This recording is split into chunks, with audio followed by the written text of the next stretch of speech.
Bismillahirrahmanirrahim. Respected elders, brothers and sisters, Assalamu alaikum wa rahmatullahi wa barakatuh.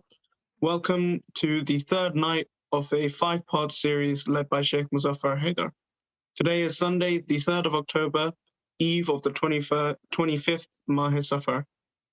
Please can I invite Brother Abid Zaidi to begin this program and bless us with the recitation of Surah Yasin.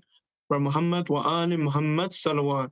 Allahumma salli ala Muhammad wa ali Muhammad.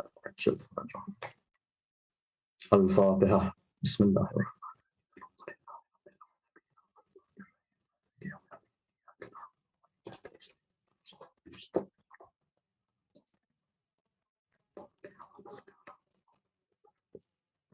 اللهم صل على محمد وآل محمد. اللهم صل على محمد وآل محمد. اللهم صل على محمد وآل محمد. بسم الله الرحمن الرحيم. ياسين والقرآن الحكيم إنك لمن المرسلين على صراط مستقيم. تنزيل العزيز الرحيم لتنذر قوما ما أنذر آباؤهم فهم غافلون. لقد حق القول على أكثرهم فهم لا يؤمنون. إنا جعلنا في أعناقهم أغلالا فهي إلى الأذقان فهم مقمحون. وجعلنا من بين أيديهم سدا ومن خلفهم سدا فأغشيناهم فهم لا يبصرون. وسواء عليهم أأنذرتهم أم لم تنذرهم لا يؤمنون. إنما تنذر من اتبع الذكر وخشي الرحمن بالغيب فبشره بمغفرة وأجر كريم. إنا نحن نحيي الموتى ونكتب ما قدموا وآثارهم وكل شيء أحصيناه في إمام مبين. واضرب لهم مثلا أصحاب القرية إذ جاءها المرسلون إذ أرسلنا إليهم 2 فكذبوهما فعززنا بثالث فقالوا إنا إليكم مرسلون. قالوا ما أنتم إلا بشر مثلنا وما أنزل الرحمن من شيء إن أنتم إلا تكذبون. قالوا ربنا يعلم إنا إليكم لمرسلون وما علينا إلا البلاغ المبين. قالوا إنا تطيرنا بكم لئن لم تنتهوا لنرجمنكم وليمسنكم منا عذاب عليم. قالوا طائركم معكم أئن ذكرتم بل أنتم قوم مسرفون. وجاء من أقصى المدينة رجل يسعى قال يا قوم اتبعوا المرسلين اتبعوا من لا يسألكم أجرا وهم مهتدون. وما لي لأعبد الذي فطرني وإليه ترجعون. أتخذوا من دونه آلهة إن يردني الرحمن بضر لا تغني عني شفاعتهم شيئا ولا ينقذون. إني إذا لفي ضلال مبين. إني آمنت بربكم فاسمعون. قيل أدخل الجنة قال يا ليت قومي يعلمون بما غفر لي ربي وجعلني من المكرمين. وما أنزلنا على قومه من بعده من جند من السماء وما كنا منزلين. إن كانت إلا صيحة واحدة فإذا هم خامدون. يا حسرة على العباد ما يأتيهم من رسول إلا كانوا به يستهزئون. ألم يروا كم أهلكنا قبلهم من القرون أنهم إليهم لا يرجعون. وإن كل لما جميع لدينا محضرون. وآيات لهم الأرض الميتة أحييناها وأخرجنا منها حبا فمنه يأكلون. وجعلناها وأخرجنا منها حبا وآية لهم الأرض الميتة أحييناها وأخرجنا منها حبا فمنه يأكلون وجعلنا فيها جنات من نخيل وأعناب وفجرنا فيها من العيون ليأكلوا من ثمره وما عملت أيديهم أفلا يشكرون سبحان الذي خلق الأزواج كلها مما تنبت الأرض ومن أنفسهم ومما لا يعلمون وآية لهم الليل نسلخ منه النهار فإذا هم مظلمون والشمس تجري لمستقر لها ذلك تقدير العزيز العليم والقمر قدرناه منازل حتى عاد كالعرجون القديم لا الشمس ينبغي لها أن تدرك القمر ولا الليل سابق النهار وكل في فلك يسبحون وآية لهم أنا حملنا ذريتهم في الفلك المشحون وخلقنا لهم من مثله ما يركبون وإن نشأ نغرقهم فلا صريخ لهم ولا هم ينقذون إلا رحمة منا ومتاعا إلى حين وإذا قيل لهم اتقوا ما بين أيديكم وما خلفكم لعلكم ترحمون وما تأتيهم من آيات ربهم إلا كانوا عنها معرضين وإذا قيل لهم انفقوا مما رزقكم الله قال الذين كفروا للذين آمنوا أنطعم من لا يشاء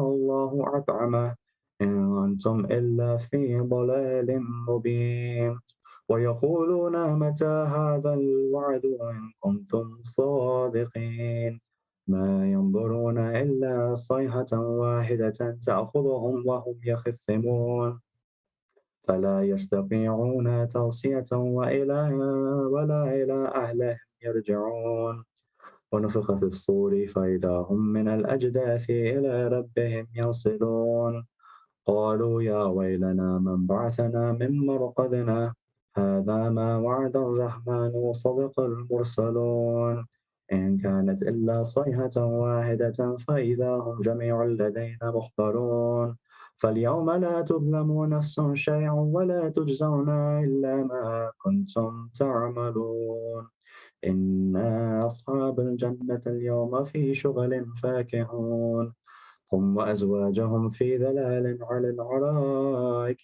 متكئون لهم فيها فاكهة ولهم ما يدعون سلام قولا من رب رحيم وامتازوا اليوم أيها المجرمون ألم أعهد إليكم يا بني آدم ألا تعبدوا الشيطان إنه لكم عدو مبين وأن اعبدوني هذا صراط مستقيم ولقد عضل منكم جبلا كثيرا أفلم تكونوا تعقلون هذه جهنم التي كنتم توعدون اصلوها اليوم بما كنتم تكفرون اليوم نختم على أفواههم وتكلمنا أيديهم وتشهد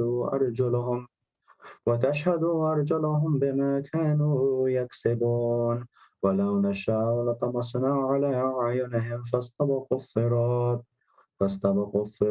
فأنى يبصرون ولو نشاء لمسخناهم على مكانتهم فما استطاعوا مضيا ولا يرجعون ومن نعمره ننكسه في الخلق أفلا يعقلون وما علمناه الشعر وما ينبغي له إن هو إلا ذكر وقرآن مبين لينذر من كان حيا ويحق القول على الكافرين أولم يروا أنا خلقنا لهم مما عملت أيدينا أنعاما فهم لها مالكون وذللناها لهم فمنها ركوبهم ومنها يأكلون ولهم فيها منافع ومشارب أفلا يشكرون واتخذوا من دون الله آلهة لعلهم ينصرون لا يستطيعون نصرهم وهم لهم جند محضرون فلا يحزنك قولهم إنا نعلم ما يسرون وما يعلنون أولم يرى الإنسان أنا خلقناه من نطفة فإذا هو خصيم مبين وضرب لنا مثلا ونسي خلقه قال من يحيي العظام وهي رميم قل يحييها الذي أنشأها أول مرة وهو بكل خلق عليم الذي جعل لكم من الشجر الأخضر نارا فإذا أنتم منه توقدون أوليس الذي خلق السماوات والأرض بقادر على أن يخلق مثلهم بلى وهو الخلاق العليم إنما أمره إذا أراد شيئا أن يقول له كن فيكون فسبحان الذي بيده ملكوت كل شيء وإليه ترجعون صدق الله العلي العظيم اللهم صل على محمد وعلى محمد وجل فرجهم يا كريم اللهم صل على محمد وعلى محمد وجل فرجهم. Thank you very much, Brother Abid, for the recitation of Surah Yasin. Can I please now invite Brother Ishad Uncle to recite Salam for Muhammad wa ali Muhammad salawat. Allahumma salli ala Muhammad wa ali Muhammad. اللهم صل على محمد وآل محمد.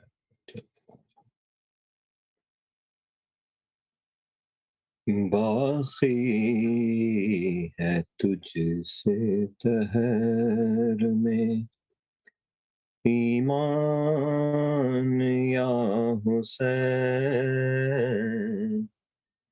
बाक़ी है तुझसे दहर में ईमान या हुसैन इंसानियत पे है तेरा एहसान या हुसैन बाक़ी है तुझसे दहर में हर साल तेरी ताज़ा शहादत की धूम है हर साल तेरी ताज़ा शहादत की धूम है हर साल ताज़ा होता है ईमान या हुसैन हर साल ताज़ा होता है ईमान या हुसैन क़ातिल भी तेरे पढ़ते थे कलमा रसूल का क़ातिल भी तेरे पढ़ते थे कलमा रसूल का रोए जो तुझको है मुसलमान या हुसैन रोए जो तुझको है मुसलमान या हुसैन आँखों में आंसू आ गए लेते ही तेरा नाम आँखों में आंसू आ गए लेते ही तेरा नाम है कायनात आज भी हैरान या हुसैन बाक़ी है तुझसे दहर में खंजर के नीचे सजदे में सर को झुका दिया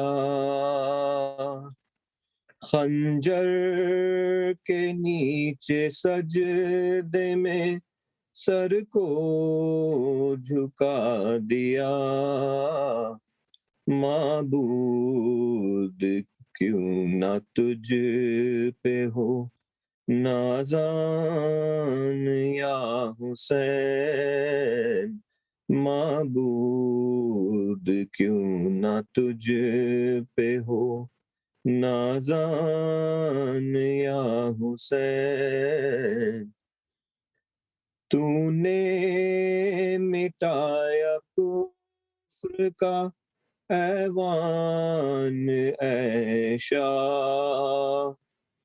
तूने मिटाया कुफ्र का ऐवान आयशा तूने किया है हमको मुसलमान या हुसैन तूने किया है हमको मुसलमान या हुसैन आमिर को आरज़ू है ज़ियारत किया इमाम आमिर को आरज़ू है ज़ियारत किया इमाम हो जाए पूरा दिल का ये अरमान या हुसैन बाकी है तुझसे दहर में ईमान या हुसैन सलवात पर मोहम्मद वाले Allahumma salli ala Muhammad wa ali Muhammad. Thank you very much, Brother Shalanko, for reciting that wonderful salam. Brothers and sisters attending online, once again, salam alaikum and welcome to tonight's session, the third of a 5-part series led by Shaykh Muzaffer Hyder. Like yesterday and the night before, we will again, inshallah, be having a question and answer session today after the program. As mentioned again, if you do have any questions during the program or after the program, please feel free to message us privately on the Zoom chat or on the YouTube chat, and we will try our best to have your questions answered by Shaykh. Can I now request Shaykh Muzaffer to please unmute his audio to deliver tonight's lecture? And please, can we all welcome him with a loud salawat ala Muhammad wa ali Muhammad. اللهم صل على محمد وآل محمد أعوذ بالله من الشيطان الرجيم بسم الله الرحمن الرحيم والضحى والليل إذا سجى ما ودعك ربك وما قلى وللآخرة خير لك من الأولى ولسوف يعطيك ربك فترضى ألم يجدك يتيما فآوى ووجدك ضالا فهدى ووجدك عائلا فأغنى فأما اليتيم فلا تقهر وأما السائل فلا تنهر وأما بنعمة ربك فحدث صدق الله العلي العظيم بسم الله الرحمن الرحيم الحمد لله رب العالمين والصلاة والسلام على سيدنا ونبينا أبي القاسم المصطفى محمد وعلى آله الطيبين الطاهرين المعصومين سيما بقية الله في الأرضين رب اشرح لي صدري ويسر لي أمري واحلل عقدة من لساني يفقه قولي. Assalamu alaikum jami'an wa rahmatullahi wa barakatuh. I'd like to start by thanking Allah subhanahu wa ta'ala for this golden opportunity and also extending my thanks and gratitude to the honorable organizers of this event. One of the mustahab acts that we can perform during the salah is after the takbiratul ihram, and before we begin to recite Surah Fatiha, we can recite A'udhu billahi minash shaytanir rajim. I seek refuge with Allah from the accursed shaitan. I'd like to ask everybody before we begin tonight's discussion to recite Surah Fatiha for the following people: for Sayyid Razi Musavi, for Mir Abbas Ali Musavi, for Bahauddin Hussain Musavi, for Mujtaba Hassan Musavi, for Fazal Hussain Musavi, for Abbas Hussain Musavi, for Askari Hussain Musavi, for Zahra Begum, for Tahira Begum, for Zainab Begum, for Khairun Nisa Begum, for Zahida Farhat Musavi, for Masuma Begum, for Hussain Begum, and for Kull Mu'minat wa Mu'minin.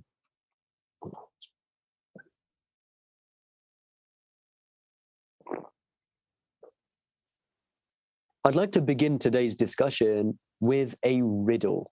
Now, I'm going to tell you the riddle now, and inshallah, let's see who can figure out the answer by the end of the session.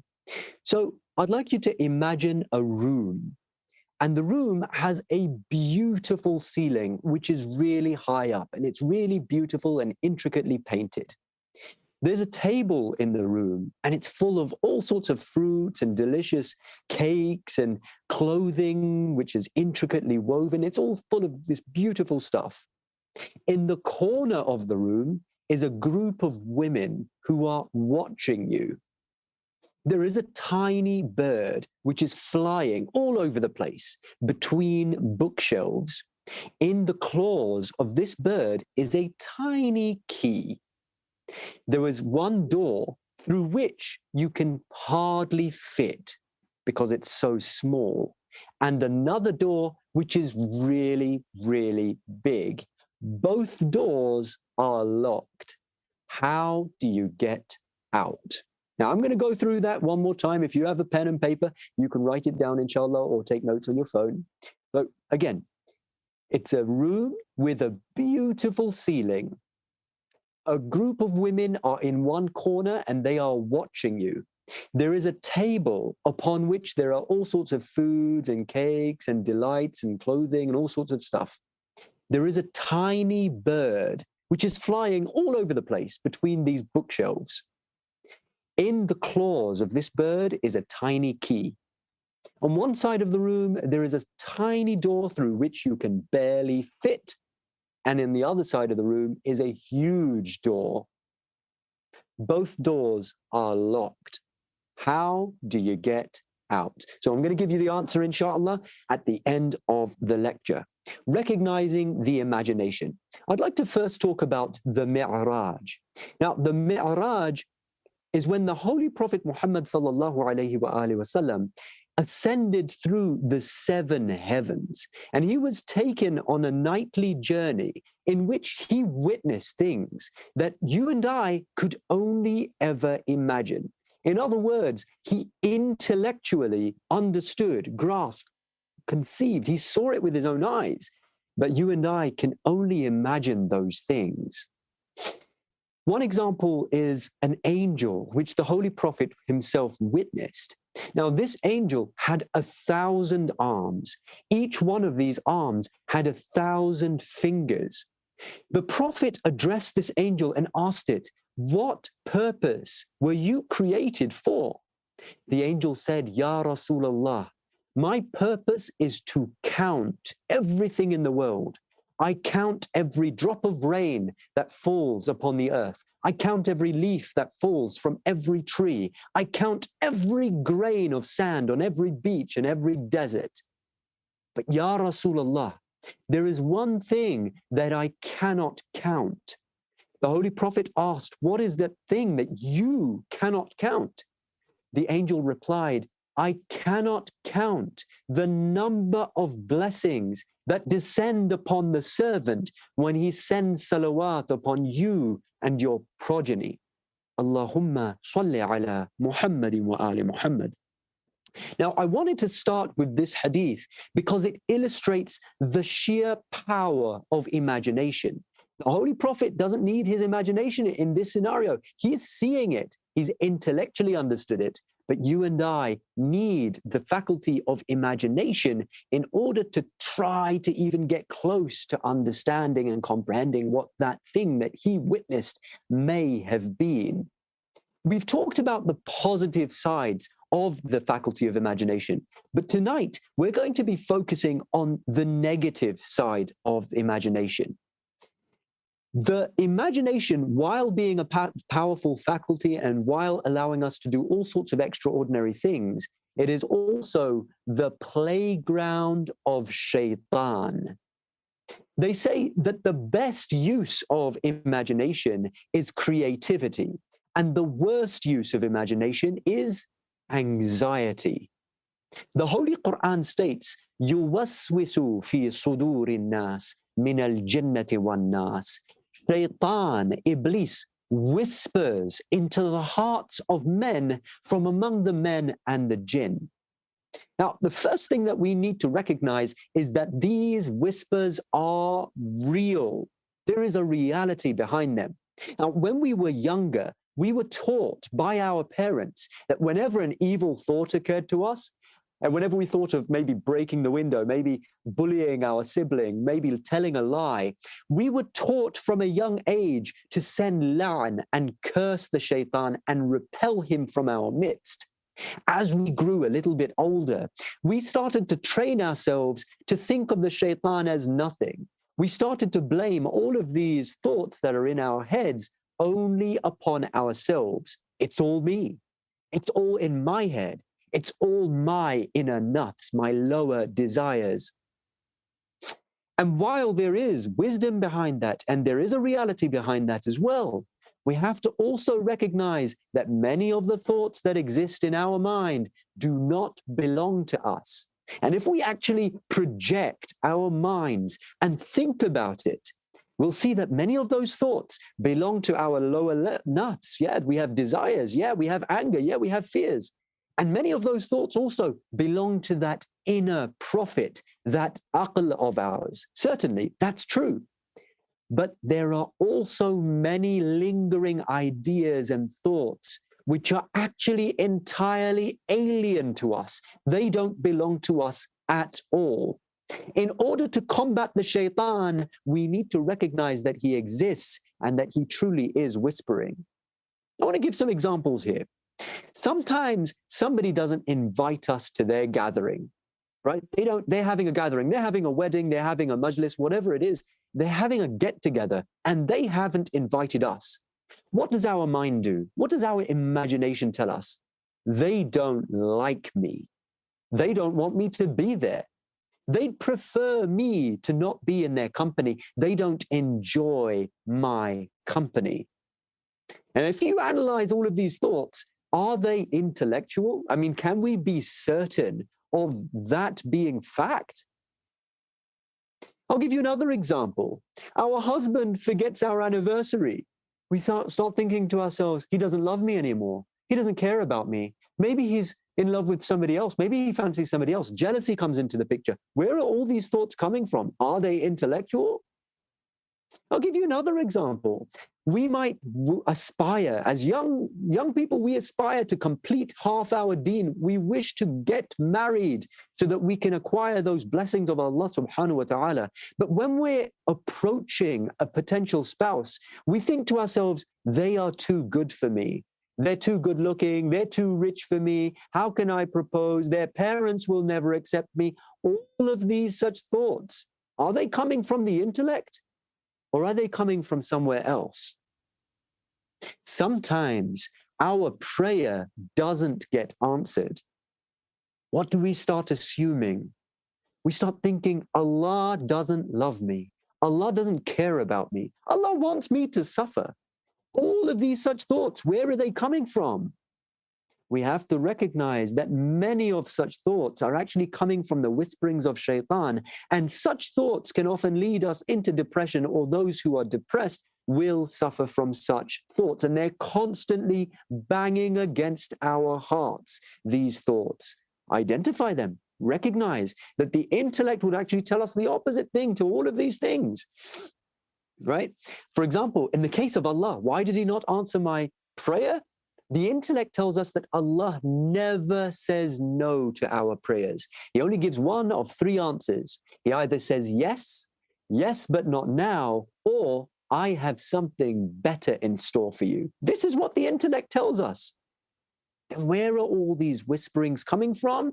They're coming from Shaytan. Now, how do we defend ourselves against such whisperings?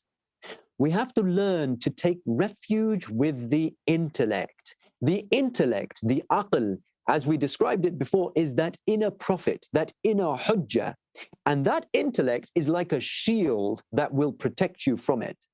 In fact, Imam Ali alayhi salam even stated in a hadith that the aql, the intellect, is immune from the insinuations of any kind of evil commands. Now let's analyze what Shaytan is actually doing in the imagination. As we said, the faculty of imagination, it is the playground of Shaytan. Let's have a look at what kind of games the Shaytan is actually playing with us. You'll notice when you analyze your mind, you'll notice that the Shaytan, or our imagination, is actually taking us constantly between the past and the future. It takes us from the past to the future, past, future, past, future. But it never keeps us in the actual present. Have you noticed that? Right, so let's think about some of the things that he does in the past.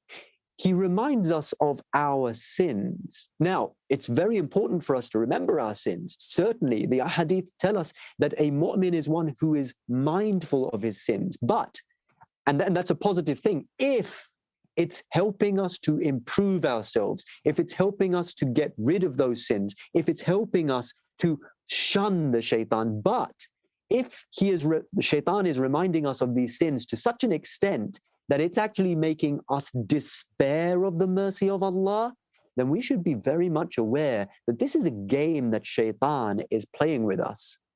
Sometimes we'll think to ourselves that God is out to get me because of the evil that I have done. Sometimes we'll think to ourselves that because of the evil that I have committed in the past, I can never progress and become that ultimate good Muslim that I know I have the potential to be.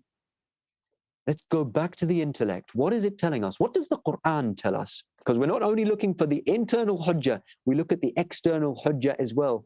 What is this external hujjah, the Quran telling us? قُلْ يَا عِبَادِيَ الَّذِينَ أَسْرَفُوا عَلَىٰ أَنفُسِهِمْ لَا تَقْنَطُوا مِنْ رَحْمَةِ اللَّهِ.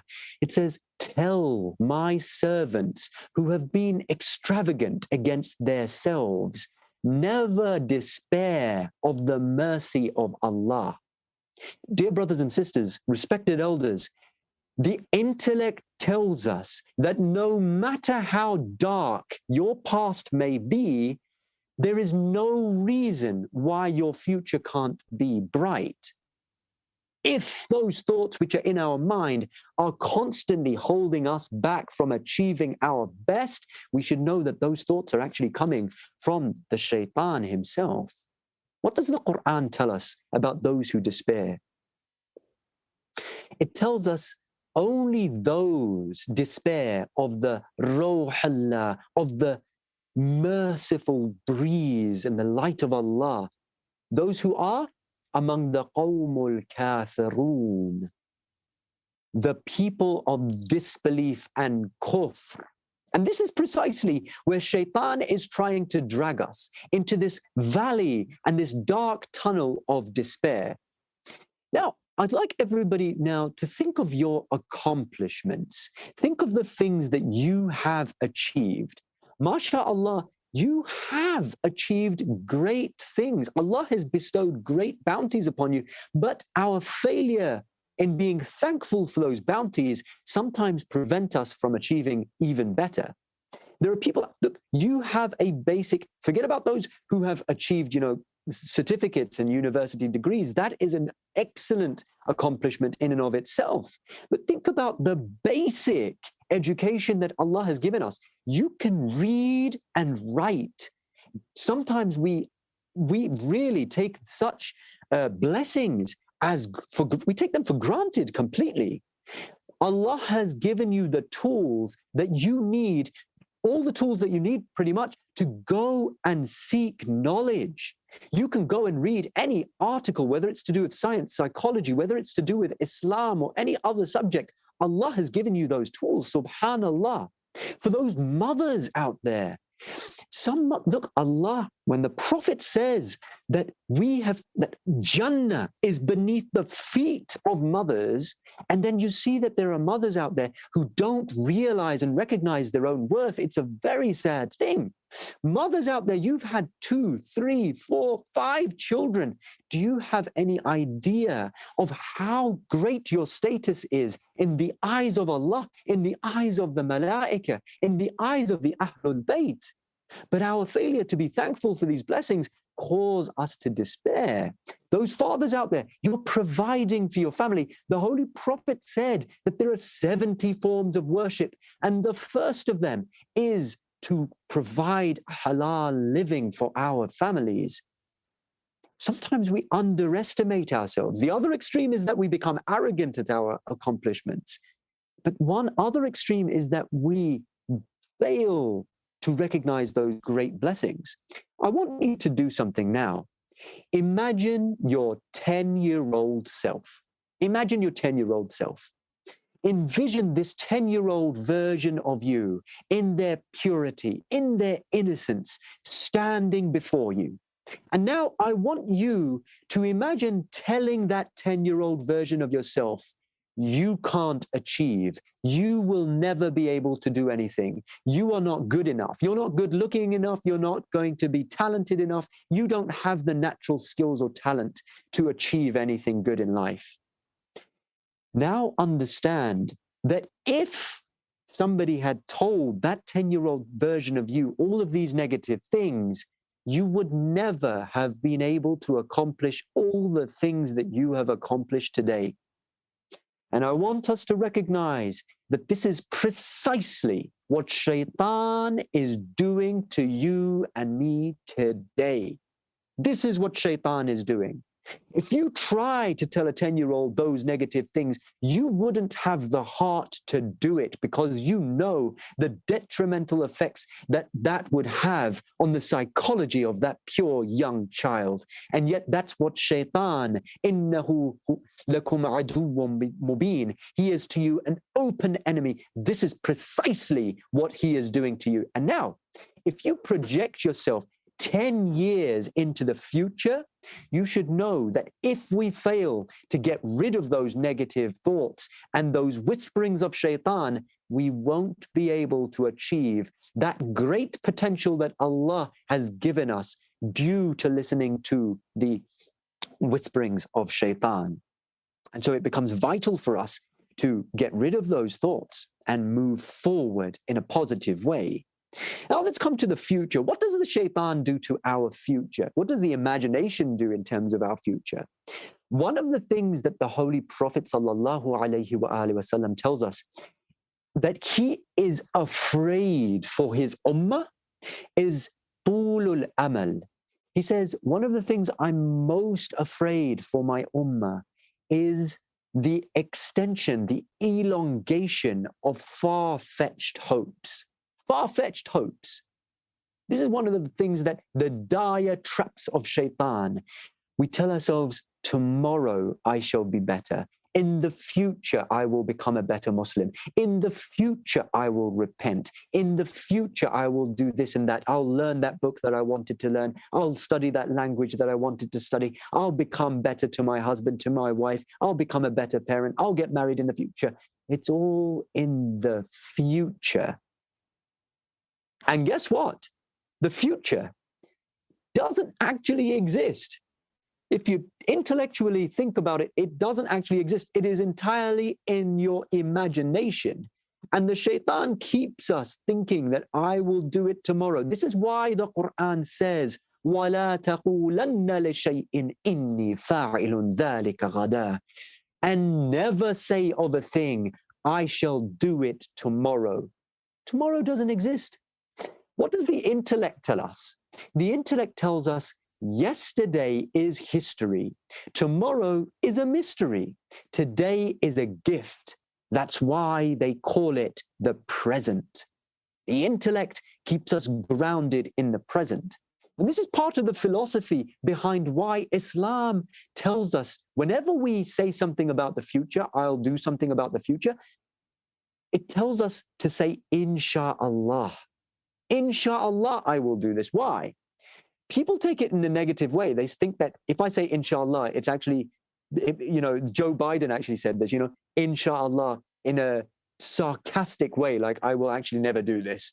Right? No, intellectually, we're supposed to say Insha'Allah for two reasons. When we say, I'm going to do this in the future, we have no knowledge of that. It's just an imagination. But when we say, I shall do this in the future, Insha'Allah, we've now changed our statement into a purely intellectual statement because it's truth. Because when we're saying Insha'Allah, we're actually admitting and realizing in our speech that everything only happens with the will of Allah. So if Allah wills that thing to happen, then it will happen. If Allah wills me to do that thing, I will do that thing, inshallah. And this is actually an intellectual statement now. It's not just an imagination, right? I want to give you an example of how staying in the present helps us to accomplish our best. I want us to take this example because it's an example that I feel that a lot of us really do struggle with. I know that I struggle with it. And it's waking up for prayers, right? Sometimes it's very difficult to wake up for prayers, and Allah knows it's difficult for us, right? Sometimes we wake up, our eyes actually even open, and we realize that it's time for prayers. But then what do? We go back to sleep. I want us to freeze frame that moment in our lives. What did we do at that moment that we woke up and then we went back to sleep? That moment where we woke up, we thought to ourselves, you know what? This is really hard. I'm going to have to get up out of bed. Then I'm going to have to go to wudu. Then I'm going to have to go and do ruku' and sujood. And then, the cold water touching my face. And then, I'm going to have to fumble around for the light switch, make sure that the children don't wake up. And then, when I'm halfway done, I'll probably pass wind and then I'll have to go and do wudu again. We've created all of this huge burden and task. And where does it exist? It all exists in the imagination.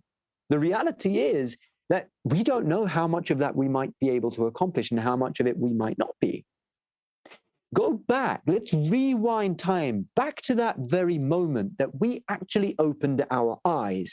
If we took it in an intellectual way rather than using our imagination, what would have happened? Let's say at that very moment where we opened our minds, instead of imagining that huge task that we have to accomplish, we just told ourselves, all I need to do is get up out of bed and then I can go back to sleep. Imagine if we had tricked ourselves into thinking in that way. It would have been far, far easier for us to actually get out of bed. Then once we were out of bed, we could have thought again, what do I need to do right now at this moment?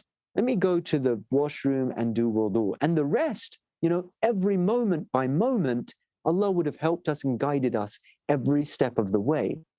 And this is why we need to stay in the present, because this applies to every great thing that we wish to accomplish. They say the castle that you imagine to be in the sky, that great accomplishment that you want to achieve is where it's supposed to be. Now, all you need to do is build the steps or the ladder that leads up to it.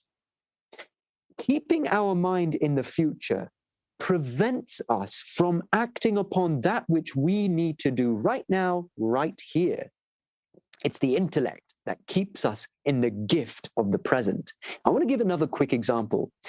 We start praying salah, we go Allahu Akbar, and then we start praying Maghrib or Isha or Dhuhr or Asr or whatever prayer we're praying. Where does our mind go? Where did I leave the keys? What am I going to have for lunch? What am I going to do tomorrow? I wonder if that person likes me. I wonder if that person doesn't like me. Should I pay those bills now? Should I not pay those bills now? Should I cook that or should I cook that?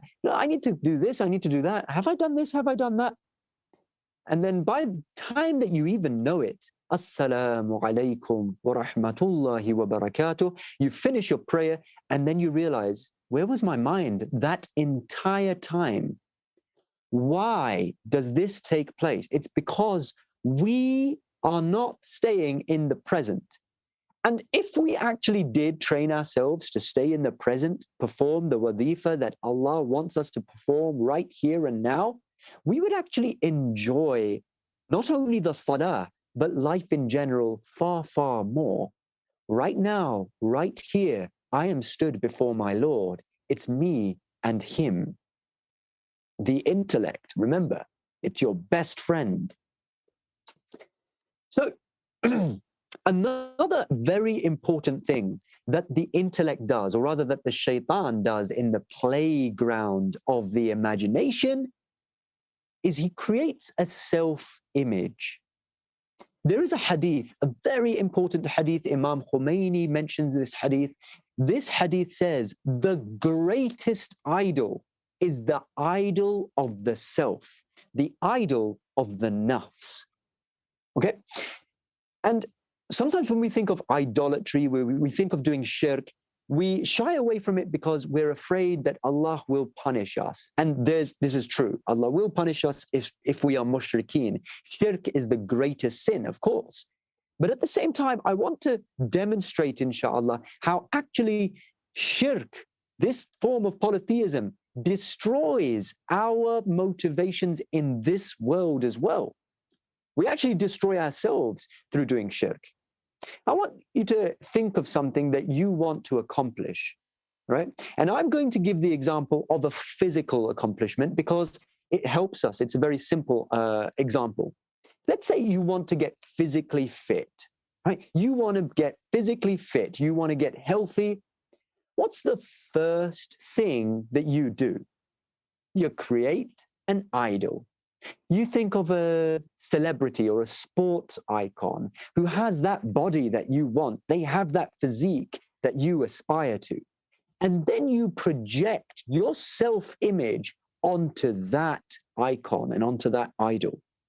That's actually what we do, right? And then that's the first step. We've created the idol. Then the second step, what do? We diet for 1 day, for 2 days. We exercise for 1 day, 2 days, maximum a week.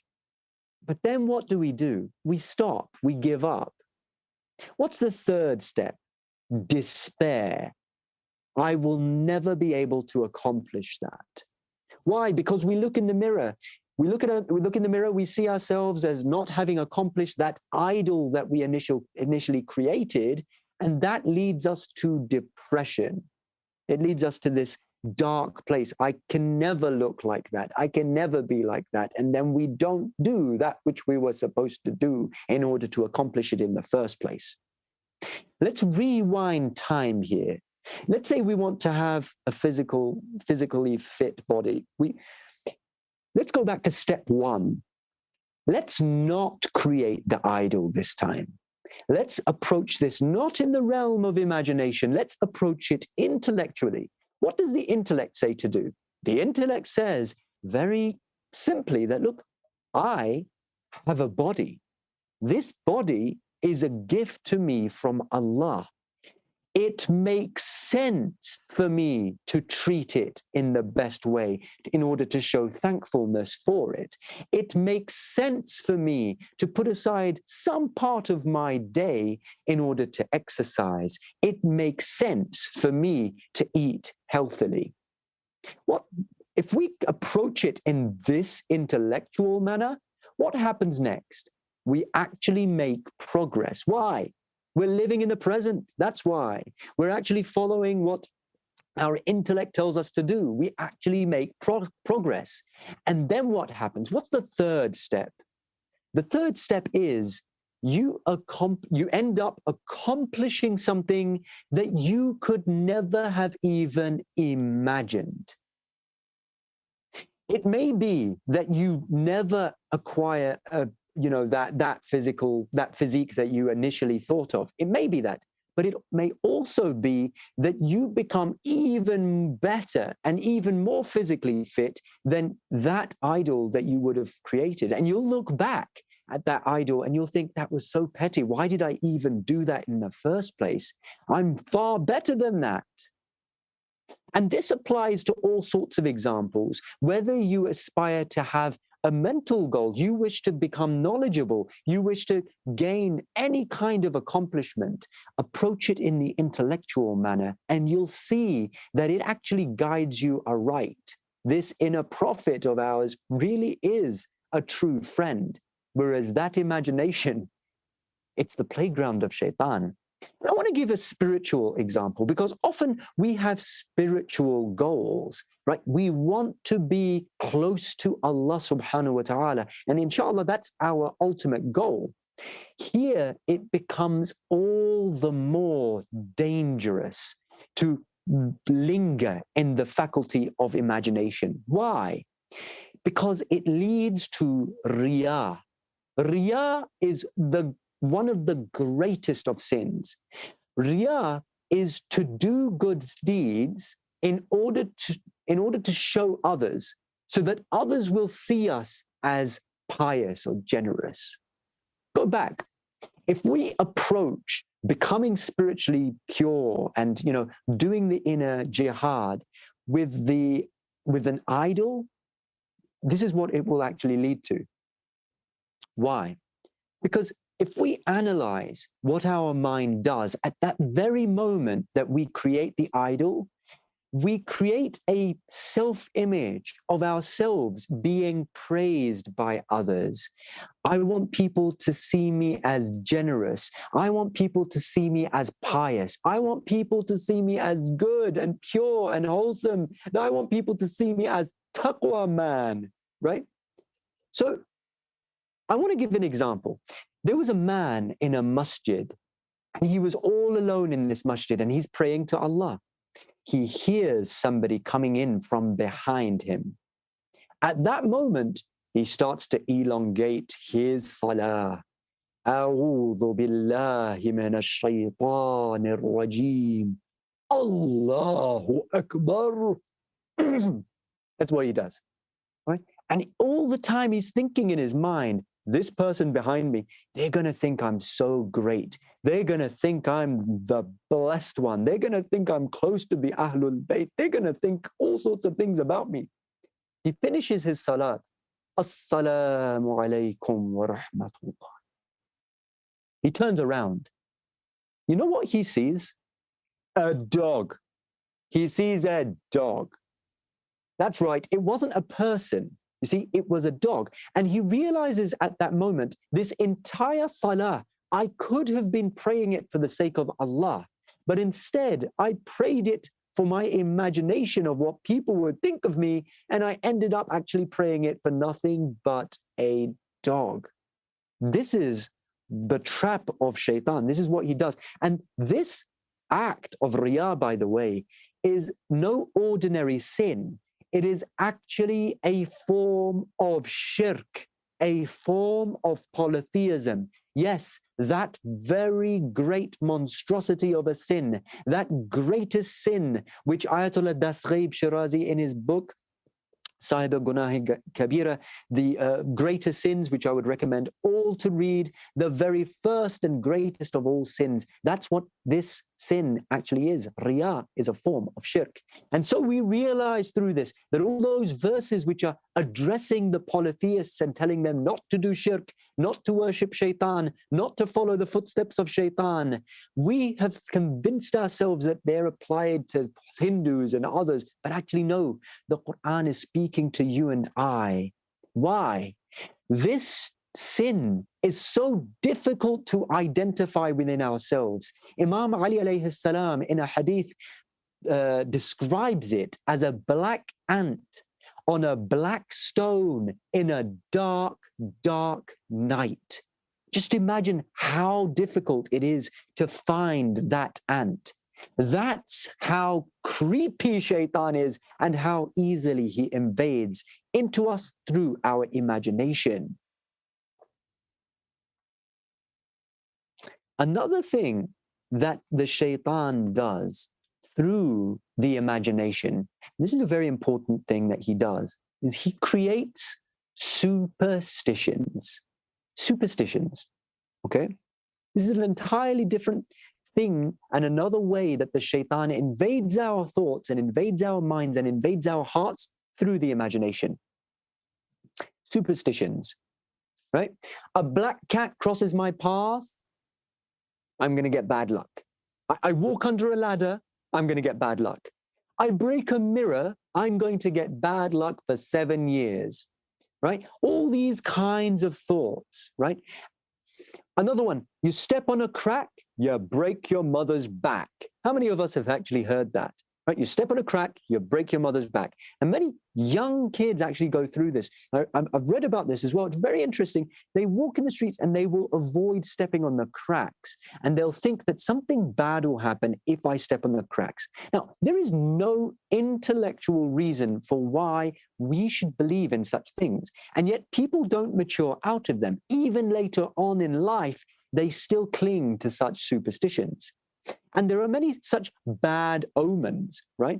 A bad omen. In some cultures, for example, if a woman miscarries, it's a very unfortunate and tragic thing for a woman to miscarry. She loses her child. But then they say, don't go near that pregnant lady, because if you who have lost your child go near that pregnant lady, it's a bad omen. Or somebody's gone through some other tragedy, right? They've lost their job, they've lost their finances, they've become poor. Don't go near them. It's a bad omen. You might become poor as well. As though we can intellectually derive the idea that poverty is contagious, right? No, there is no intellectual reason to believe in this. Another thing that exists in some cultures is widows should never go near the bride in a wedding. So there's a wedding taking place, and this poor old lady, her husband has died, and they say, you're not allowed to go near the bride because that will be a bad omen. And then the bride's husband might also die. All of these such things are superstitions. There is no intellectual foundation for us to believe in them. And why is it so dangerous? And why does Islam warn us continuously in the hadith, as well as in the Quran, not to go towards such things? It's because, look, what we're actually doing is creating irrational fears and irrational dangers. When we create an irrational danger that actually doesn't make any sense and it's just fake and it's part of the imagination, we also end up creating fake heroes to protect us, fake guardians to protect us, fake gods to protect us. And so we see people wearing all sorts of talismans, putting a blue eye in the corner of the room. Some people will have a horseshoe to protect them and give them good luck. These are all just, there is no intellectual, rational basis for why we should believe in such things. The most that can be said about all such superstitions is maybe there's a 10% chance that there is some sort of reality behind them. Does Islam teach us to live our lives by maybes? Or does Islam tell us to live our lives by intellectual, rational principles? Of course, Islam tells us to follow our intellect. Now, this is not, by the way, an invitation for anybody to start rejecting anything which our inner hujjah can't understand, because there are some things which, while our intellect can't comprehend them, our external hujjas, like the prophets and imams and the Ahlul Bayt, have told us about those things, and those things do have a reality. Things like nadar, things like black magic, things like, why you should wear an aqiq ring, or, hadid sini, for example, will actually protect you from certain bala and certain misfortunes and black magic, right? These such things do exist, and we do have a rational intellectual reason for believing in such things. Why? Although our inner hujjah might not indicate them, our inner hujjah might not be able to comprehend those things, the external hujjas have indicated those things, and therefore we can believe in them. But even with such things, it is very important for us to not become overly clingy to such ideas. The A'imma have informed us of those things and also given us the protection for those things. Read the furqas, give sadaqah, right? And then move on. Don't let such things control our lives. For many of such things actually belong to the realm of imagination. Now, there are also many false beliefs that exist in the realm of imagination. But this fake spirituality, for example, you'll see that a lot of people are turning towards meditation. And I'm not saying that they're entirely evil or we should refrain from them entirely, because there is some good that can be gained from such things. But at the same time, we should be conscious of the fact that if anything is taking us away from the basic Sharia, right? If anything is stopping us from praying the salah, if anything is detracting from our, basic furu'ud deen, those wajibat, those muharramat, then those things are detrimental for us. And we might think that we're spiritually progressing, but we're actually not. And many such, especially in the modern world, many such fake spiritual gurus and such are actually pulling people in the direction of making contact with aliens. And actually, these aren't aliens or extraterrestrial beings at all. They're actually jinns. And this is particularly, and we're not going to be discussing that right now because it's a subject all in and of itself, but we have to recognize that people of the past also fell for such traps and for such fake spirituality, and they just ended up worshipping the jinns. And the Quran also talks about this, but we'll talk about that another time, inshallah. For now, it suffices to say that the realm of the imagination is not just the realm and the jurisdiction of Shaytan, Iblis himself, but it's also the playground for all of such shayateen and jinns, something for us to be very conscious of, inshallah. Now, in terms of false beliefs, one of the things that I wanted to highlight here is sometimes we imagine ourselves to be good Muslims, but we actually have traits which are traits of, for example, the polytheists in the Quran. Right? When the polytheists are told, follow the prophets, what do they say? No, we shall follow our forefathers. If we also follow the deen only because our forefathers told us to do it and don't intellectually comprehend it, we might imagine ourselves to be Muslims, but we're actually adopting traits of the polytheists. And that means we're going to be raised as polytheists, not as Muslims. There's a chance that that will happen, right? An idea also which occurs to a lot of people is one such false belief, perhaps, is only I shall go to heaven, right? We might think that we're free from such false beliefs, but many of us actually believe this, right? Only I and those who follow my school of thought will go to heaven. Only Shi'as will go to heaven. Only Sunnis will go to heaven. Only Muslims will go to heaven. Do we actually have an intellectual, rational basis for believing in such a thing? If we do, then that's fine, right? And that's good. But if we're only thinking that and assuming that, we should recognize that this thought actually belongs to the realm of imagination. What does the Quran actually say? It says, إِنَّ الَّذِينَ آمَنُوا وَالَّذِينَ هَادُوا وَالنَّصَارَ وَالصَّابِئِينَ مَنْ آمَنَ بِاللَّهِ وَالْيَوْمِ الْآخِرِ وَعَمِلَ الصَّالِحَاتِ فَلَهُمْ أَجْرُهُمْ عِنْدَ رَبِّهِمْ وَلَا خَوْفٌ عَلَيْهِمْ وَلَا هُمْ يَحْزَنُونَ. It says, certainly those who believe, and those who are the Jews and the Christians and the Sabians, anyone who believes in Allah and the last day and does good deeds, for them there shall be their reward with their Lord. There shall be no fear for them, nor shall they grieve. This is what the Quran says. Now, if we are basing such arguments and we're thinking to ourselves, only I'm going to go to heaven because I'm a Shia, we have to ask ourselves, is this thought truly what the Quran and Ahlul Bayt say? What does the Quran say about the Christians and the Jews? It says, قَالُوا, they say, لَن يَدْخُلَ الْجَنَّةَ إِلَّا مَنْ كَانَ هُودًا أَوْ نَصَارًا. They are the ones who say, none shall enter heaven except the Christians and the Jews. right? It's the Christian mentality which says only Christians will go to heaven. It's the Jewish mentality which says only Jews will go to heaven. If we have such a mentality, then it may be that we are raised in the day of judgment as Christians or as Jews. And our entire lives, we've only imagined ourselves to be Muslim. Now, a side note, although it's part of our discussion as well, a side note I'd like to make, which is a very important point actually, is some people might hear this and think, well, if Christians and Jews also have a chance of going to heaven, and I'm going to go to heaven as well, what can I just become a Christian now? Can I just become a Jew now? Can I just go and follow another religion? If everybody's going to be forgiven, and everybody's going to go to heaven, why can't I just be a Christian? It's not that simple. You see, Allah judges everyone according to the distance that they travel.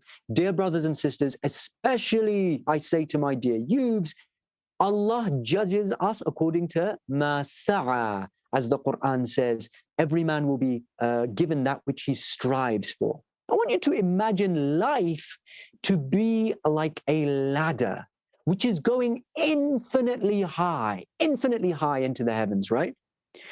Allah is going to judge you according to the distance that you travel. Imagine a person who is born into a polytheist or atheist family. One day they decide to contemplate. They start thinking, what is my purpose here? Why was I born? What was I created for? What's the meaning of life, the universe, and everything? They start climbing that ladder. They find Prophet Ibrahim, and then they understand monotheism. They become a monotheist and a believer in Allah. They climb even higher. They find Jesus, and they become a Christian. Then they don't stop there. They climb higher. They find Muhammad sallallahu alayhi wa alihi wasallam, and they testify that he is the messenger. They become a Muslim. And then they climb even higher. They find Ali ibn Abi Talib. They recognize him to be the successor of Rasulullah, and they become a Shia. Allah is now going to judge this individual according to all of this distance that they have gone. And this distance that they have traveled will now be the heights that they attain in the 7 heavens. Now let's take the opposite example. What if somebody is born into a Shia Muslim household, but they commit so many sins, God forbid, that they actually wear away their iman? There are hadith which indicate the sins that we commit, they attack our iman, they break away and burn away our iman. Let's say a person is born into a Shia Muslim household, but then their faith breaks and they stumble down. They become a Christian. They stumble further, for example, they become an atheist, they become a polytheist, they get more and more doubts, and they go right down the ladder. They've come all this way down the ladder. Now Allah is going to judge this person, not according to how high they went, but according to how low they fell. And now Allah is going to take this distance that they have traveled downwards, and this will be their depth in the 7 hells. How deep they go into hell, and each layer of hell is worse than the one before it. Okay. Often we get jealous. We get jealous in a good way. There's a good jealousy. There is a good envy. We get jealous of those who have converted to Islam. And we look at those who have converted. We look at this person and we say, my God, this person was a Christian and they converted. They changed their entire lifestyle. They had to get rid of so many things and they became a Muslim. Subhanallah, I wish I could do that. But I can't do it because I was born into a Shia Muslim household already. I was born into a Muslim household. I can never take that journey that they have taken. Isn't this a jealousy that we have? We often say this about converts and reverts, and it's a good jealousy to have. But this idea that our journey ends is also nothing but an imagination, and it's one of the tricks of Shaytan. The reality is that if we are born into a Muslim household, there is still a next level that we need to reach. What is that next level? We need to become a mu'min, a believer. Yes, there's a big difference between being a Muslim and being a mu'min. And if you make that change, it is the same reward. For example, as a Christian becoming a Muslim. Why? Because the change between being a Muslim and a mu'min is so radical. I'll tell you honestly, and I'm not being humble when I say this. No, no, no.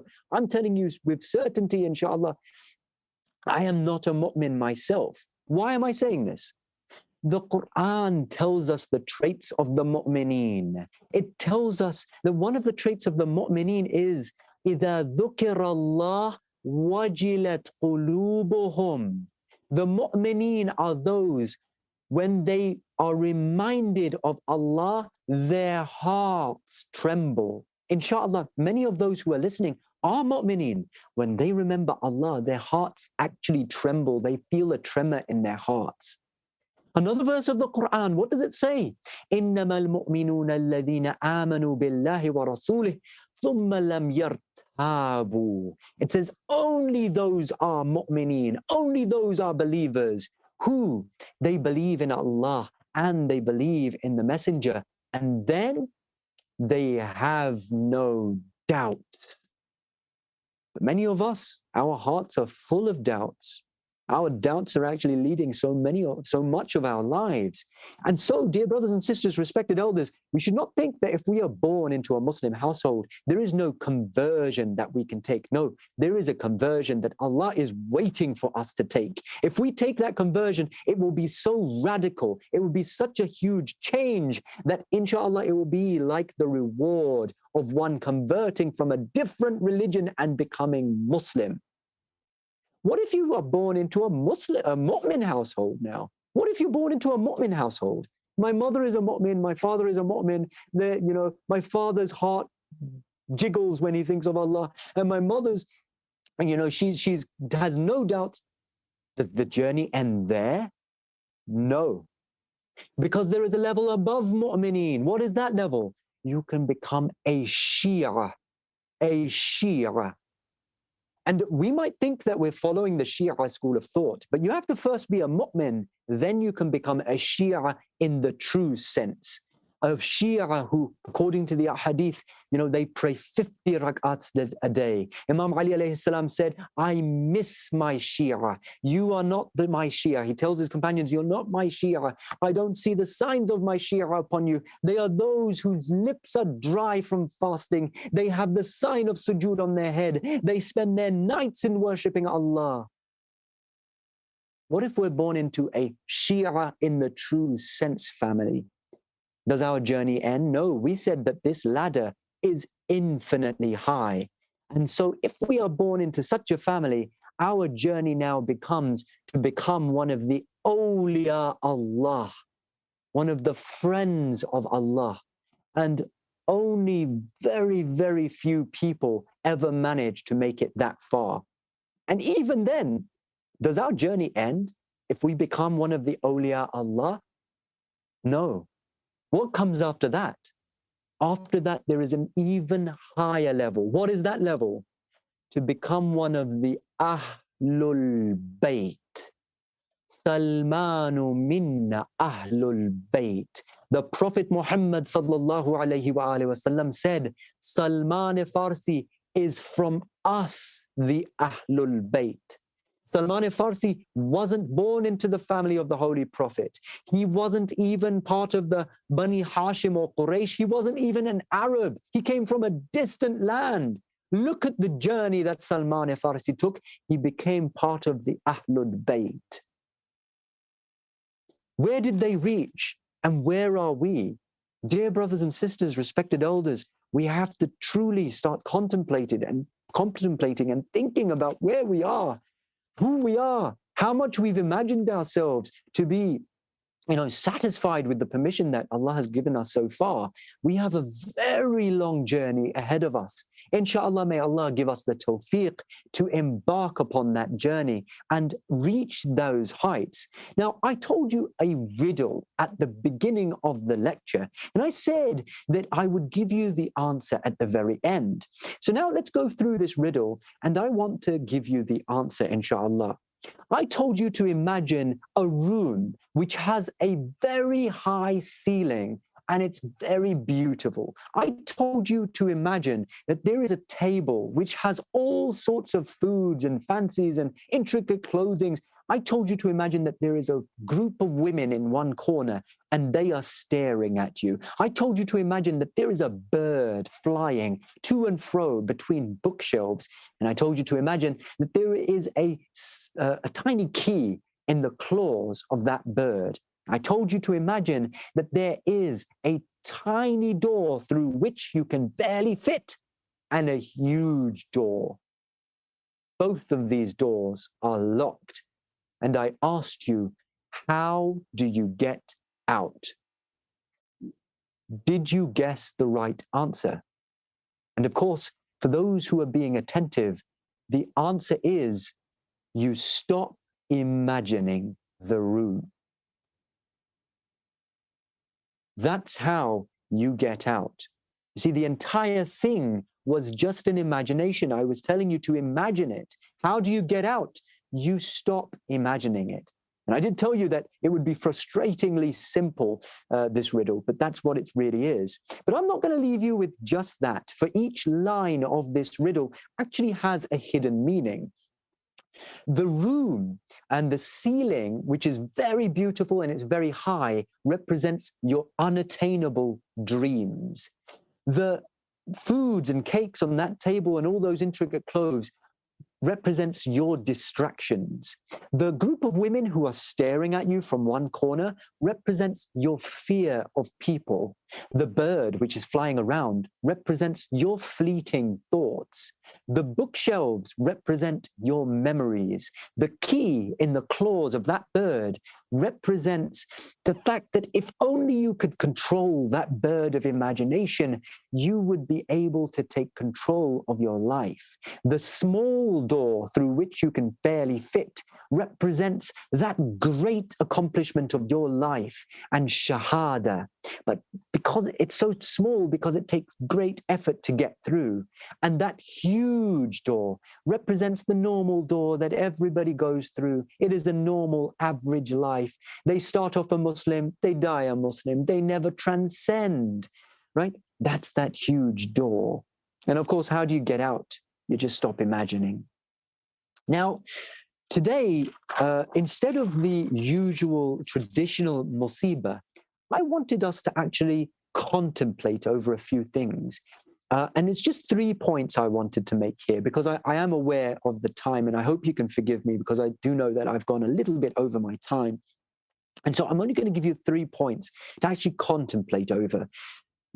All of Karbala, we did not witness it. We weren't there to see it. And so everything we know about it belongs in the realm of imagination, right? We've talked all the lecture about the negative side of it. But again, we need to come back and recognize the imagination is something very powerful, right? But there are ways that you can actually witness Karbala for yourself, not just in imagination, but actually see it, okay? Dreams, for example, are a gateway. Some dreams are from Shaytan, some dreams are just to do with your ramblings of your thoughts, but some dreams are divine dreams. And this isn't the place to discuss those, but this is actual shahada. You're actually witnessing something real here. And oftentimes you're witnessing something which is more real than that which you encounter in your day-to-day life. Right? There is a brother who I actually know here, and he actually witnessed such a thing. He only saw a glimpse of Karbala, a glimpse of it.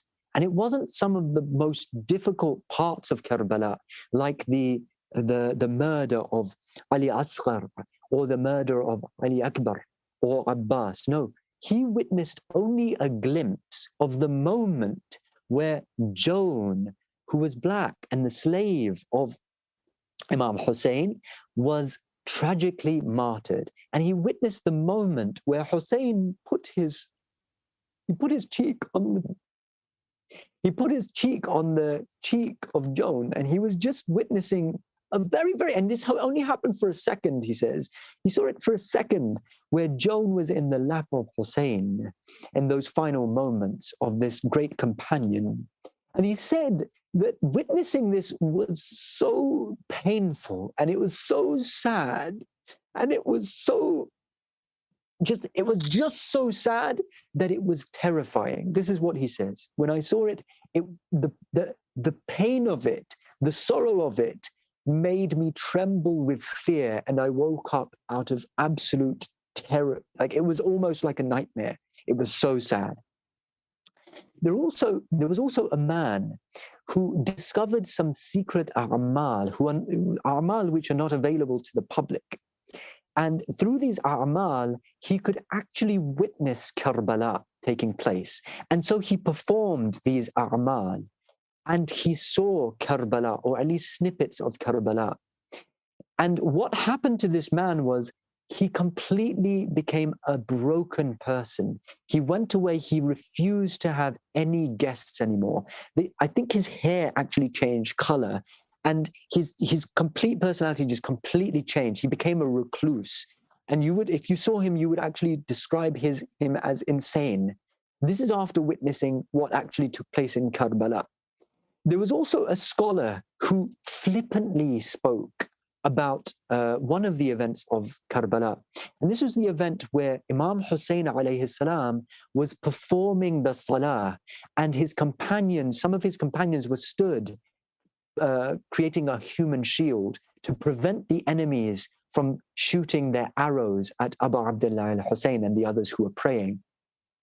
And he spoke about this in a way as if it was an easy task to accomplish, right?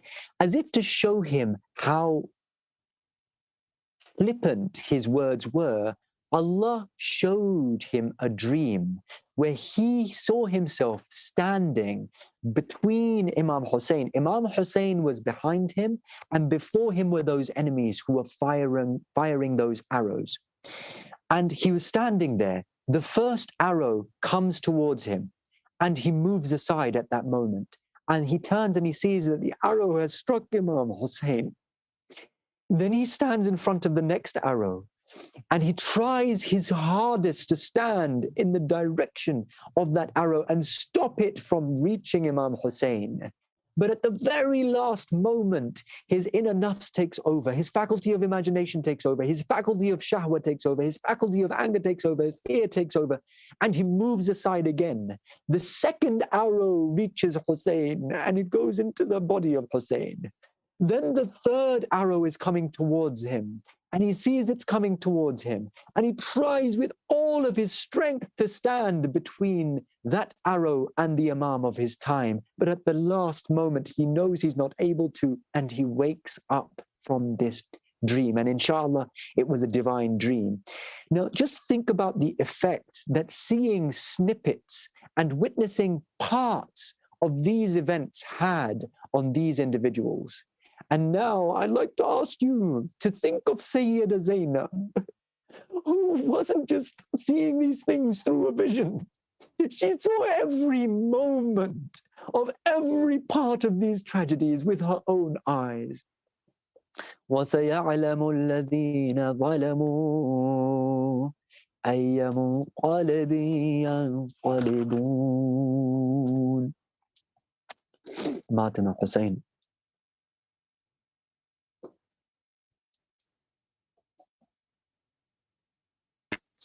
Ya Hussein, Ya Hussein, Ya Hussein, Ya Hussein, Ya Hussein, Ya Hussein, Ya Hussein, Ya Hussein, Ya Hussein, Ya Hussein, Ya Hussein. जब रिदा sir से छीनी मैं सदा देती रही तू ना आया गाजी जब रिदा सर से छीनी मैं सदा देती रही तू ना आया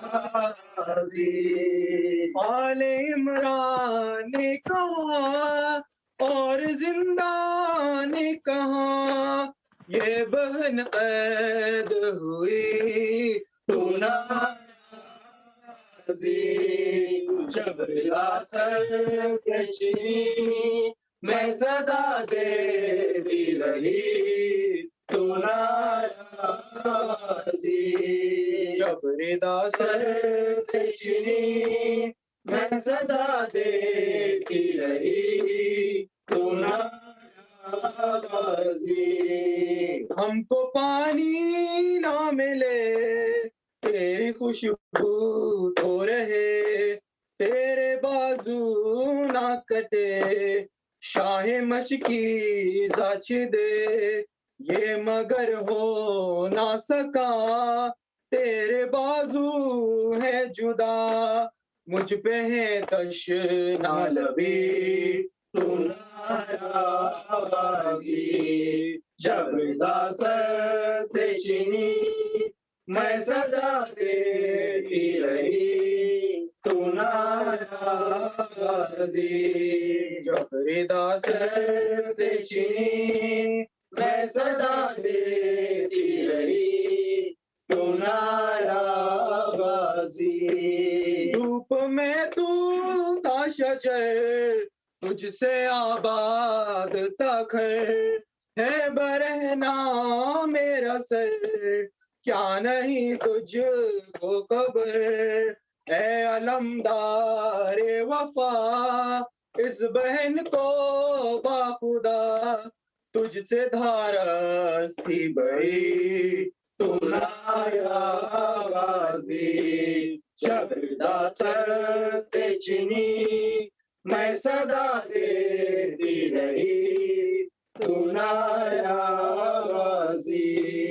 आ गई शाम अलम लुट गए अहले हरम रेत पर चलती हुई हो गया ठंडा अलम पुरसा देने के लिए मुझसे मिलने के लिए आ गया बारी तू नाराज़ी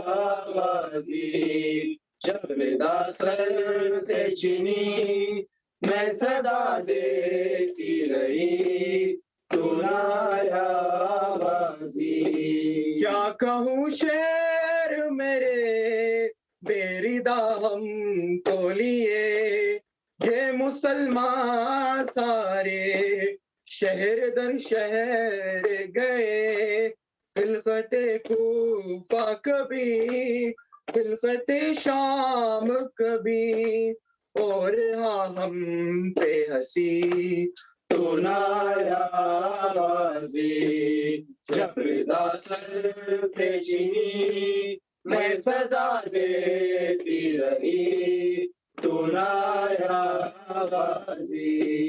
कितनी बेबसी बहन ए शहंशाह वफा नाम ले ले के मेरा जब ये जालिम ने कहा नाज था जिस पे तुझे अब बुलाना है उसे और मैं रोती रही तू नाराज़ी जब सर से चीनी मैं सदा देती रही तू नाराज़ी कैद खाने में खजा जब सकीना को मिली देख कुर्ते का कफन बच्ची दफनाई गई उस घरी नाम तेरा सूरत नादे अली उस घरी नाम तेरा सूरत नादे अली तुम में दोहरा रही तू नाराज़ी जब सर से चीनी मैं सदा देती रही तू नाराज़ी रोया रेहान कुरान कलाम करके ये बात रकम हूँ मैं डूबा गया मेरे गाजी कालम जख्मी ज़ैनब का जिगर शाशा का सर आए खैमों में शकी जबरीदा सर से चीनी मैं सदा देती रही तू ना जबरीदा सर से चीनी मैं सदा देती रही तू ना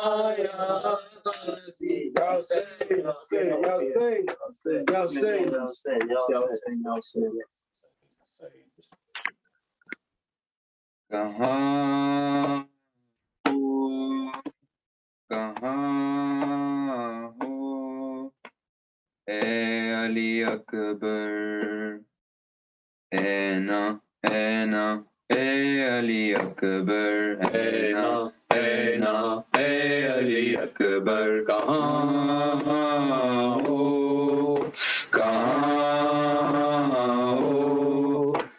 ए अली अकबर ए ना ए अली अकबर कुछ रहम का बाप है हद दर्ज सुगवार कुछ रहम का बाप है हद दर्ज सुगवार कासिम नौन और ना अब्बास ज़ीवकार कासिम नौन और ना अब्बास ज़ीवकार ढूंढूं कहाँ पे आता नहीं कुछ मुझे नजर ऐ ना ए अली अकबर ऐ ना ए अली अकबर कहाँ हो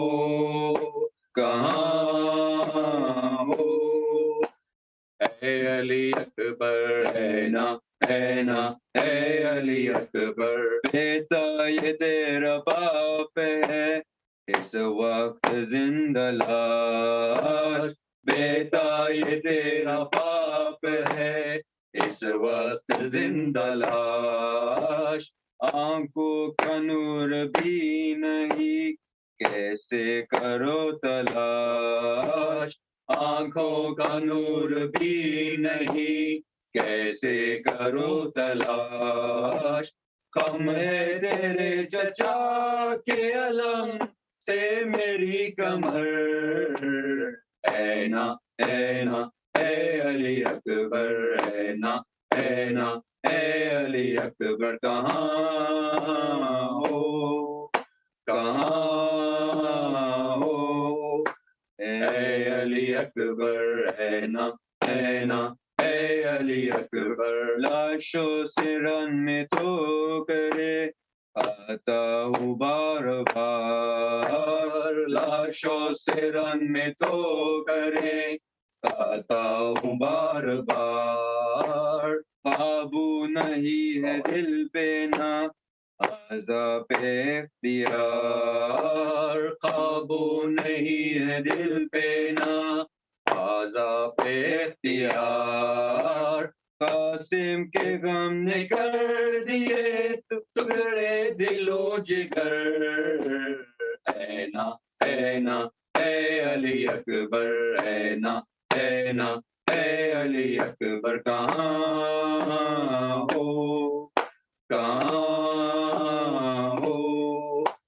ए अली अकबर ऐ ना ए अली अकबर तेरी पप्पी निकल न परे मगाह से तेरी पप्पी निकल न परे मगाह से आता रसाल पाला है उसमें तो चाह से आता रसाल पाला है उसने तो चाह से ले जाऊं तुमको उसके में आने से पेशतर ऐ ना अली अकबर ऐना अली अकबर कहाँ हो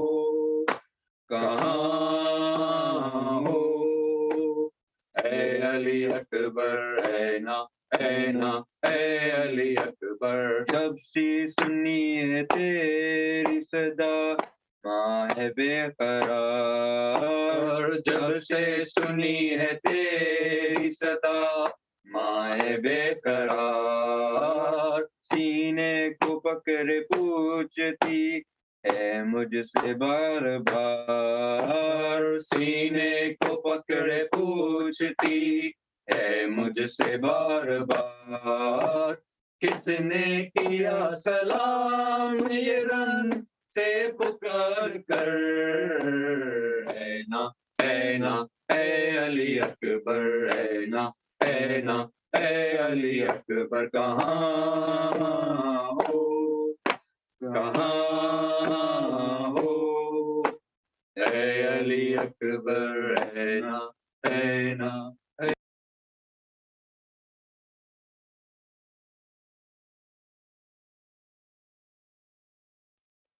متواجد زيارة عابد. متوجه زيارة. السلام عليك يا أبا عبد الله. السلام عليك يا ابن رسول الله. السلام عليك يا ابن أمير المؤمنين وابن سيد المرسلين.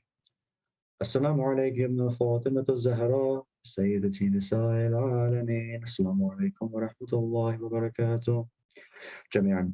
السلام على الحسين وعلى علي بن الحسين وعلى أولاد الحسين وعلى أصحاب الحسين خصوصا سيدي ومولاي أبو الفضل العباس ابن أمير المؤمنين. السلام عليك يا هاني بن عروة ومسلم بن عقيل وحبيب بن مواهب وهر الشهيد الرياء جميعا ورحمة الله وبركاته. السلام عليك يا غريب الغرباء. السلام عليك يا معين الضعفاء والفقراء. السلام عليك يا شمس الشموس وعنيس النفوس أيها المدفون بأرض طور سلطان أبو الحسن علي بن مصرف ورحمة الله وبركاته. السلام عليك يا صاحب العصر والزمان. الأمان الأمان الأمان من فتنة الزمان وشر الشيطان. السلام عليك يا خليفة الرحمن. السلام عليك يا إمامنا وإمام الإنس والجان. أجل الله تعالى فرجه وسهل الله تعالى مخرج اللهين وظهور. السلام عليكم ورحمة الله وبركاته. اللهم صل على محمد وآل محمد. اللهم صل على محمد وآل محمد. اللهم صل على محمد وآل محمد وعجل فرجه يا أخي. Brothers and sisters, Assalamu alaikum once again. Thank you very much for joining and listening to tonight's session. We're going to go straight into the question and answers, inshallah.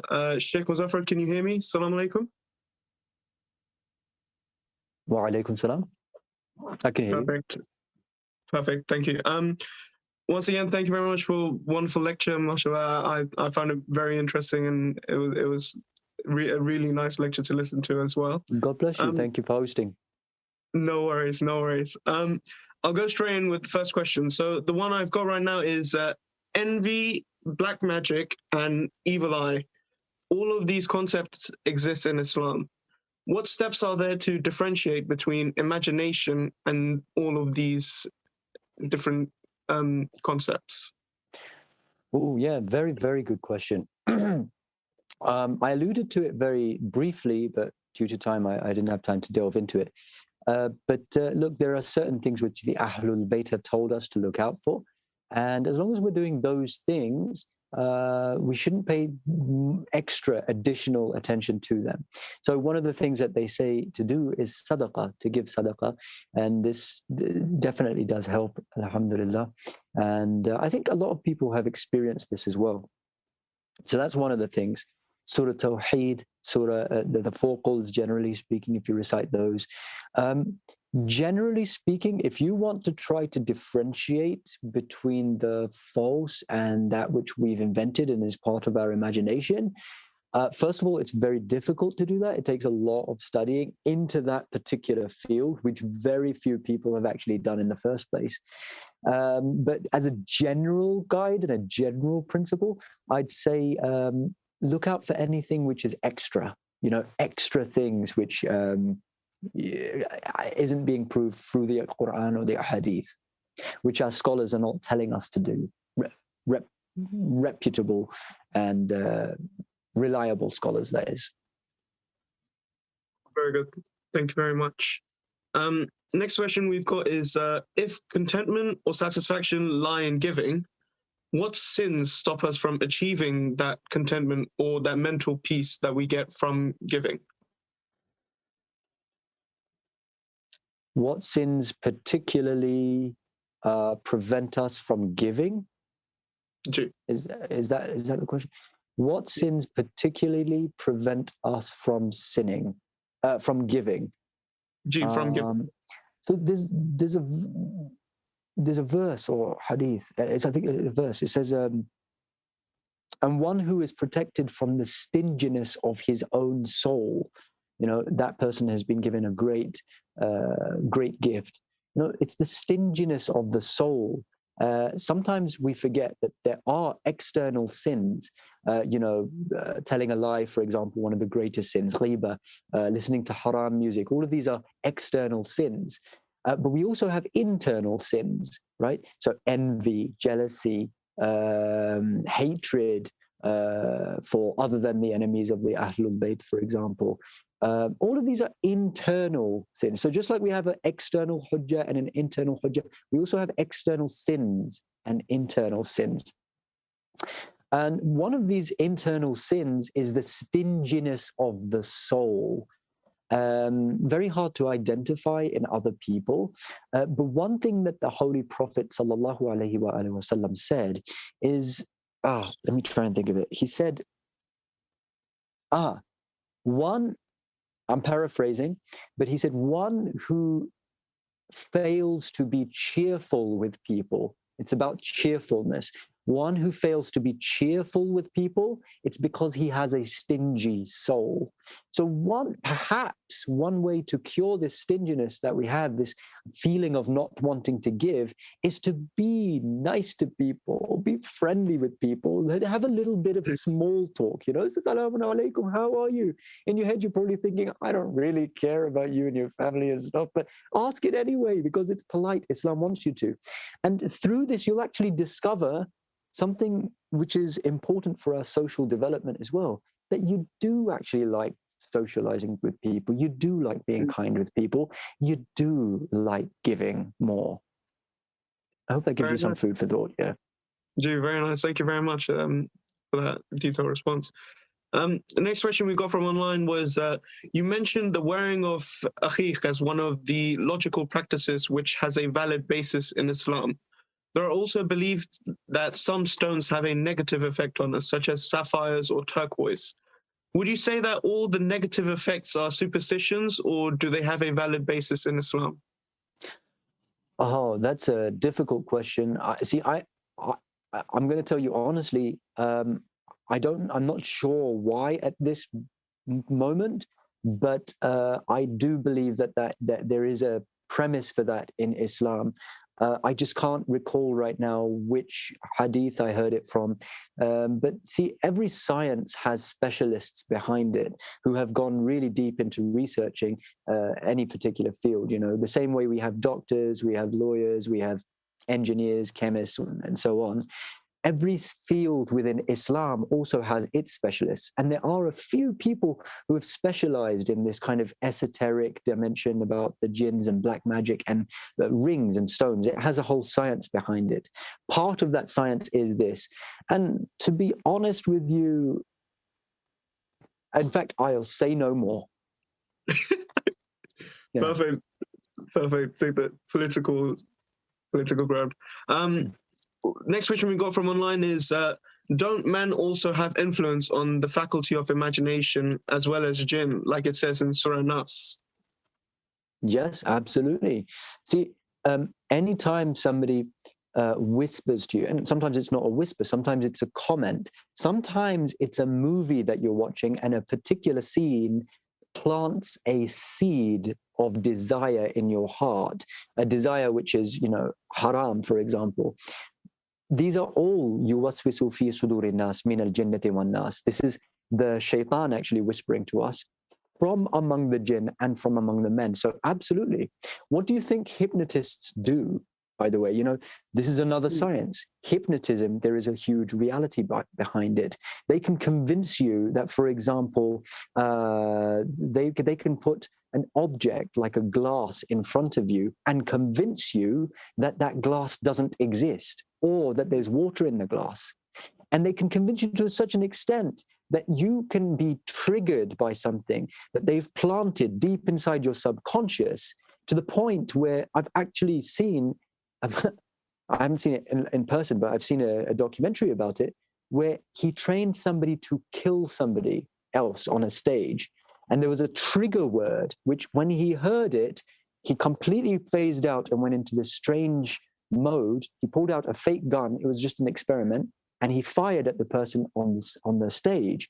You see, how are they doing this? It's all a part of hypnotism, which is a part of the faculty of imagination. And that same hypnotist, by the way, he tries to do, he goes to people in a shop and he convinces them that he's paying them with money. And it's actually just a blank piece of paper. And they think that they're receiving a £50 note or a £10 note, right? He tries to do it to one guy who's this, I think he was like a Turkish or Iraqi guy at a kebab store. And he tries to give him this piece of paper. And then the guy goes, "Hey, what is this?" And he just throws it back at him, right? So it didn't have that effect. Why? This guy, perhaps he was completely intellectual zone. He wasn't imagining anything. He wasn't under any illusions. No, he's doing his hardcore business. I need to feed my family when I go home. And so he was not susceptible to that hypnotism. Very important point. Hypnotists cannot hypnotize you if you don't want them to, right? You have to be in some way willing to be hypnotized. That's when it will work. Right? And the same thing applies for shaitan. You have to have some part of you that wants to listen to him. But I hope that gives you some food for thought, inshallah. Gee, very nice. Thank you very much. We'll have one final question. So sometimes during the day, we find, or sometimes at night at least, we find that we're not able to sleep. Maybe we've had too much coffee, or if a majlis is very late, we've had a chai, we can't fall asleep at night. And during these kind of situations, we allow our minds to flow and our imagination to go wild. At times like these, how do we stop ourselves from essentially letting our minds, if I use your own words, from becoming the playground of shaitan? Oh, that would require another lecture, but it is very difficult, and at the same time, it's frustratingly easy. So I'll give you the frustratingly easy answer, and that is just to not do it. It is as simple as that. There's a long answer as well. You can distract yourself. You can get yourself busy with something. Something productive. You can go and make sure that you are surrounded by others. You're not alone, because often when you're alone, such thoughts can start to affect you much more. So there's lots of other things that you can do, but the frustratingly easy and simple answer would be, just don't think about it. You are in control of your own mind. Remember that always, right? The shaitan will try to make you think that you have no control. You're not able to combat these insinuations. It's all just a trap. It's all just a trick. He has no power over you. Absolutely no power. Is this the last question, or are we going to have another one? Because this is the last one, yeah. Okay, so I'll end with this. Imam Khomeini says something really beautiful, and if we just contemplate over it for a moment. The Quran says shaitan will misguide everybody except the mukhlasin, those who are absolutely sincere, upon whom Allah has given complete sincerity to. Okay, so on the path towards Allah, you need to be sincere. as the the Christian saying goes, the path to God or the path to heaven is paved with the path to hell, sorry, is paved with good intentions.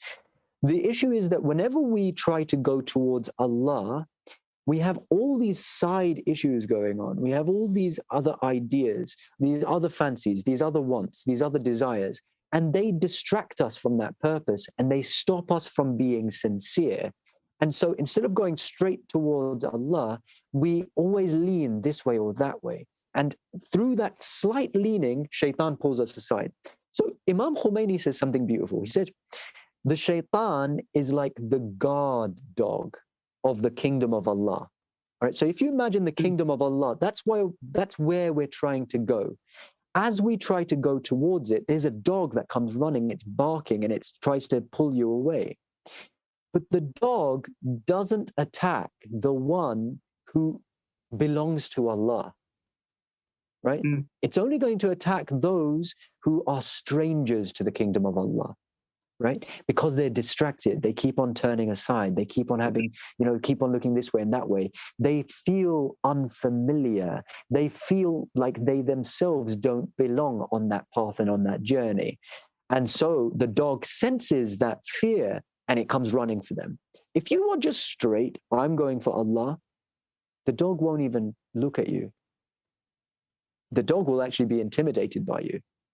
So I hope that gives you some food for thought, inshallah. Since that was the last question, I'd like to ask everybody to just raise their hands and let's have a very quick prayer. I know it's been a long session. Inshallah, oh Allah, help us to control our imagination. Oh Allah, help us to work upon our intellect and to act upon our intellect. Oh Allah, help us to transcend and go up that ladder and never be satisfied with where we are. Oh Allah, help us to go towards him who is in fact waiting for us. Imam Mahdi, ajjalallahu ta'ala farajuh sharif, bibarakat salawat ala Muhammad wa ali Muhammad. Allahumma salli ala Muhammad wa ali Muhammad. Thank you very much, Shaykh Muzaffer. Viewers online and on Zoom as well, thank you very much for joining tonight's session. Inshallah, we will have another one tomorrow for our fourth night with Shaykh. Again, starting at 7 p.m. inshallah. Wassalamu alaikum wa